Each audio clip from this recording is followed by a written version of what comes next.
Hello എല്ലാവർക്കും നമസ്കാരം. ഇന്ന് നമ്മൾ കാണാൻ പോകുന്നത് ഒരു ഡിപ്പിൻ്റെ റെസിപ്പിയാണ്. അവക്കാഡോ വെച്ചിട്ട് തയ്യാറാക്കുന്ന മെക്സിക്കൻ ഗോക്കമോളിയുടെ റെസിപ്പിയാണ് നമ്മളിന്ന് കാണാൻ പോകുന്നത്. ഇത് വളരെ സിമ്പിളുമാണ്, അതേസമയം വളരെ ഹെൽത്തിയും ടേസ്റ്റിയുമാണ്. സാധാരണഗതിയിൽ നാച്ചോസിൻ്റെ കൂടെ കഴിക്കാനാണ് ഞങ്ങൾക്ക് ഇഷ്ടം. ഇതൊരു സ്പ്രെഡായിട്ടും സാലഡ് ഇൻഗ്രീഡിയൻ്റ് ആയിട്ടും ഉപയോഗിക്കാവുന്നതാണ്. അപ്പോൾ എങ്ങനെയാണ് ഇത് തയ്യാറാക്കുന്നതെന്ന് നോക്കാം. അതിനായിട്ട് നന്നായിട്ട് പഴുത്ത അവക്കാഡോ ആണ് ഇവിടെ എടുത്തിരിക്കുന്നത്.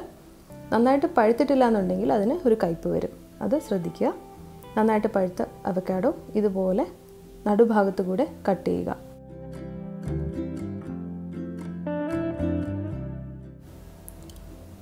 നന്നായിട്ട് പഴുത്ത അവക്കാഡോ ആകുമ്പോൾ നമുക്ക് ഇതുപോലെ കട്ട് ചെയ്തെടുക്കാൻ വളരെ എളുപ്പമാണ്.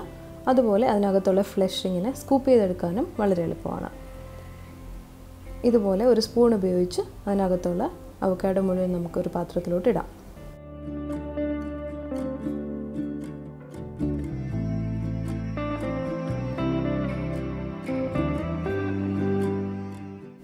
അവക്കാഡോൻ്റെ സീഡ് മാറ്റാനായിട്ട് വളരെ എളുപ്പമാണ്. ഇതുപോലെ ഒരു സ്പൂൺ ഉപയോഗിച്ചിട്ട് ഒന്ന് താഴ്ത്തി കൊടുത്താൽ മാത്രം മതി.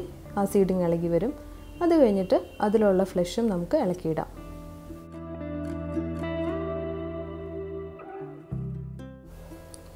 ഇനി നമുക്കിത് ചെറുതായിട്ടൊന്ന് സ്പൂൺ കൊണ്ട് തന്നെ മാഷ് ചെയ്ത് കൊടുക്കാം. അവക്കാഡോനെ ബട്ടർ ഫ്രൂട്ട് എന്നും പറയാറുണ്ട്. അതിൻ്റെ കാരണം ഇതിൻ്റെ ടെക്സ്ചർ ബട്ടർ പോലെ ഇരിക്കുന്നത് കൊണ്ടാണ്. വളരെ സോഫ്റ്റും ക്രീമി ആയിട്ടുള്ളൊരു ടെക്സ്ചറാണിതിന്. ഇതിലേക്ക് നമുക്ക് അര നാരങ്ങ പിഴിഞ്ഞൊഴിച്ച് കൊടുക്കാം. അര ഭാഗം നാരങ്ങയാണ് ഇതിലേക്ക് ചേർക്കുന്നത്. ഒന്ന് ചെറുതായിട്ട് മിക്സ് ചെയ്ത ശേഷം ഇനി ഇതിലേക്ക് ചേർക്കാനുള്ള ഉപ്പ്, നമ്മുടെ റെസിപ്പിക്ക് ആവശ്യമായ ഉപ്പ്, ഞാനൊരു 1/4 ടീസ്പൂൺ ഉപ്പ് മാത്രമേ ചേർക്കുന്നുള്ളൂ. പിന്നെ ഒരു അര ടീസ്പൂൺ ചെറുതായിട്ട് അരിഞ്ഞ വെളുത്തുള്ളി, 1 ടീസ്പൂൺ പച്ചമുളക്,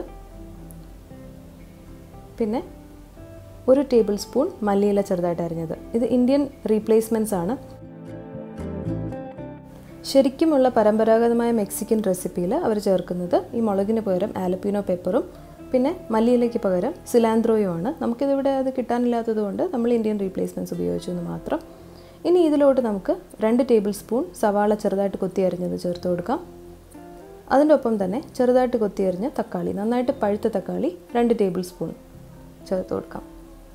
ഇനി നിങ്ങൾക്ക് ആവശ്യമാണെങ്കിൽ മാത്രം ഒരല്പം മുളക് പൊടി, അതിൻ്റെ ശരിക്കുള്ള മെക്സിക്കൻ ഇൻഗ്രീഡിയൻ്റ് എന്ന് പറയുന്നത് കെയിൻ പെപ്പറാണ്. അപ്പോൾ നമുക്കിവിടെ കെയിൻ പെപ്പറും കിട്ടാനില്ലല്ലോ. അപ്പോൾ അതിന് പകരമായിട്ട് വേണമെങ്കിൽ ഒരു 2 പിഞ്ച് മുളക് പൊടി ചേർത്ത് കൊടുക്കാം, ഒരു ഇന്ത്യൻ റീപ്ലേസ്മെൻ്റ് ആയിട്ട്. അപ്പോൾ അത്രയേ ഉള്ളൂ നമ്മുടെ ഗോക്കമോളിയുടെ ഇൻഗ്രീഡിയൻസ്. ഇത് നന്നായിട്ടൊന്ന് മിക്സ് ചെയ്തെടുത്താൽ മാത്രം മതി. അങ്ങനെ നമ്മുടെ വളരെ സിമ്പിളും ടേസ്റ്റിയുമായിട്ടുള്ള ഗോക്കമോളി ഡിപ്പ് ഇവിടെ റെഡിയായി കഴിഞ്ഞു. ഇതൊരു സ്പ്രെഡായിട്ടോ സാലഡ് ഇൻഗ്രീഡിയൻ്റ് ആയിട്ടോ ഡിപ്പായിട്ടോ നമുക്ക് ഉപയോഗിക്കാവുന്നതാണ്.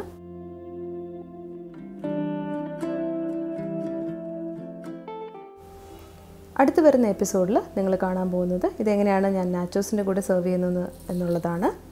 അപ്പോൾ അടുത്ത എപ്പിസോഡിൽ നാച്ചോസിൻ്റെ റെസിപ്പിയായിട്ട് കാണുന്നവരെ ബൈ.